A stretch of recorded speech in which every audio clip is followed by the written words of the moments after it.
we have actually seen that even in the Hallowed Chamber. Yeah. I also remember the couple years in the Senate. and there was even in the Senate, and they just took a bow and they crossed to the other party and applause. Laughter, jubilation, they clap for them, and nothing happens afterwards. Even they will go to court. The court say, well, freedom of choice, freedom of association is a constitutional right. Now, so what has changed? And we also have that angle from, very recently, I think there were some lawmakers from Kaduna State, and they've been told that they should get up to the Supreme Court before anything can be done within the House. They also have that kind of rule within the House of Representatives. They call it tradition, right? Yes, it's a tradition. I mean, that's how. So do you think that whatever damage this defection is meant to cause would have been done before it finally gets up there, or do you see some speedy litigation process? Yes, because 2015 is at hand. You will see how fast these cases will go now, because a lot of interests are at stake. I don't want to speculate as to why the process will be hastened. I don't want to speculate, but you will just see how fast people go from High Court to Supreme Court. I would have expected that. I mean, instead, but there are lawyers involved. I mean, the longer it takes, the more money people make. But I would have expected that, well, we're talking about a constitutional provision. Why can't, and it involves the National Assembly. Why can't an issue of law be put up before the Supreme Court for a pronouncement, so that we don't need to waste time and money? I would have expected that senior counsel who are involved in all these matters would just say, okay, look, don't let's waste time. Don't let's heat up the polity. Let us go to the highest hope of the common man, the Supreme Court of Nigeria. And they do that straight away. Why not? It's already, right now, a court has made a pronouncement. Status quo should be maintained. No principles should be changed and all that. The court itself can say, look, let us formulate an issue of law for determination by the Supreme Court of Nigeria. It's allowed.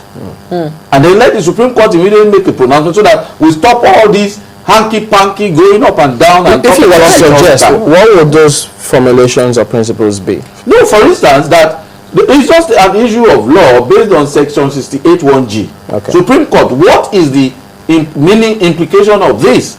Can somebody defect and still retain his seat? Mr. Oloyede, isn't it also instructive that the Constitution is silent about governors defecting?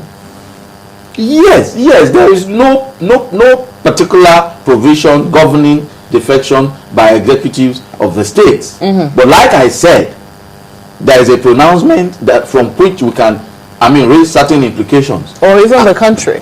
Oh, well, of course. And I believe that the surest way to solve this matter, this riddle, without wasting too much time, of course, there is so much money to be spent. I'm not interested in whether they spend money, because it's our money anyway. And somebody will be happy, they will be the happier for it, if they will just take this to the Supreme Court, so that we don't heat up the polity, that phrase that politicians use. There's a follow-up to your comment here. Atoye says, what about Atiku's case by the Supreme Court? He could change party and remain. That's what I'm saying. There have been previous occasions when somebody did the same thing at executive level, and nothing happened. The courts are pronounced from the lowest to the highest that, look, well, he has freedom of association, he has a right to associate with anybody. That is not to say that I personally agree with that pronouncement. It's a Nigerian phenomenon. Somebody joins a party, it's supposed to be based on ideologies. There are no ideological basis for joining any party anymore in Nigeria. Now, in civilized societies where people have morals, where people don't wait for the interpretation of the law to do the right things, what happens is, if you disagree with me, if you are no longer happy working with me, you resign. You say, look, I'm tired of you. You are ruining this country. Then you walk away. And then you go back to the people and tell them that, look, you can't trust this man. Well, I want to occupy this post. Let me do it for you. Talking about the interpretation, perhaps, how would you interpret the word division? Well, as far as I am concerned, PDP is divided. And that's the way I can define the division. Right now, I believe that PDP as a party is divided.